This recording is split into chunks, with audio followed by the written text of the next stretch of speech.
चलिए सीधा रुख करेंगे। बड़ी खबर लखीमपुर मामले से जुड़ी हुई आ रही है। लखीमपुर मामले में सुप्रीम कोर्ट में सुनवाई हुई। सुप्रीम कोर्ट ने लखीमपुर मामले में ये कहा है कि सख्त आरोप हैं, बेहद संजीदा है पूरा मामला है। आरोपी को गिरफ्तार क्यों नहीं किया गया, ये भी पूछा गया सुप्रीम कोर्ट में। यूपी सरकार ने कहा है कि पेशी का नोटिस जारी कर दिया है, पेशी नहीं होती है तो सख्त कदम उठाए जाएंगे। यूपी सरकार की तरफ से यह भी कहा गया है कि पोस्टमार्टम में गोली लगने की बात नहीं है।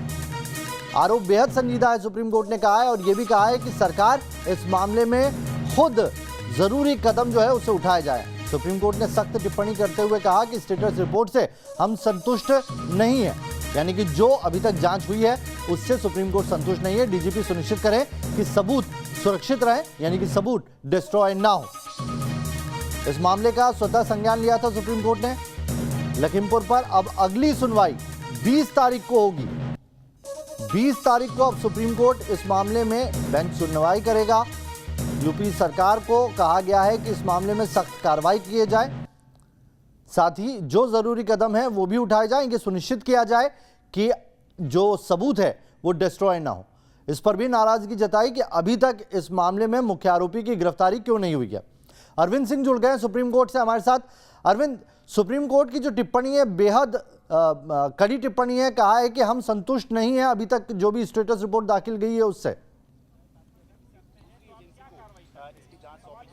बिल्कुल नावेद, सुप्रीम कोर्ट के रुख से साफ है कि यूपी सरकार का जो जांच का तरीका रहा है, यूपी सरकार की जो रिपोर्ट है और आज यूपी सरकार के वकील की तरफ से जो कहा गया उससे सुप्रीम कोर्ट संतुष्ट नहीं है। कोर्ट ने कहा कि ये निर्दयतापूर्ण हत्या का मामला है और इस मामले में जो मुख्य आरोपी है उसको आपने नोटिस जारी किया है, उसका इंतजार कर रहे हैं कि वो पूछताछ के लिए शामिल हो। क्या कोई दूसरा कहीं और 302 का केस होता तो क्या तब भी आप ऐसे इंतजार करते? क्या इस मामले में भी जैसे आप बाकी केस को ट्रीट करते हैं वैसा नहीं हो सकता? तो कहीं ना कहीं इसमें जो एक स्पेशल ट्रीटमेंट का जो आरोप लग रहा है उस पर कोर्ट ने सवाल खड़े किए और कोर्ट ने कहा कि बाकी दूसरे मामलों की तरह इस मामले में भी तुरंत गिरफ्तारी होनी चाहिए। बहरहाल हरीश साल्वे जो वरिष्ठ वकील हैं वो यूपी सरकार की तरफ से पेश हुए। उनका ये कहना था कि इस मामले में आरोपी को पूछताछ के लिए नोटिस जारी किया गया है, 11 बजे उन्हें पेश होना है। अगर वो पेश नहीं होते तो ऐसी सूरत में उनके खिलाफ वारंट जारी किया जाएगा, कानून अपना काम करेगा। लेकिन कोर्ट ने सवाल ये भी उठाया है कि इस मामले में जो एसआईटी बनाई गई है उसमें सारे लोकल अधिकारी शामिल हैं, तो उन्हीं पर जो कि मौके पर मौजूद थे, अगर उन्हीं अधिकारियों को आप जांच में शामिल करते हैं एसआईटी के नाम पर, तो इस पर भी कोर्ट ने सवाल खड़े किए।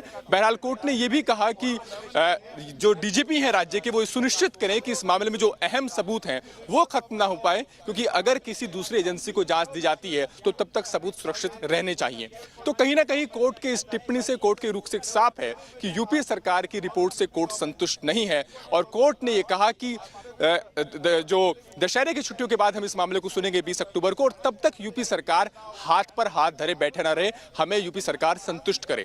तो ये जो टिप्पणी है उससे साफ नजर आता है कि यूपी सरकार की जांच से कोर्ट संतुष्ट नहीं है और कोर्ट ने कहा है कि मामले की संवेदनशीलता को समझते हुए यूपी सरकार उपयुक्त कार्रवाई करे।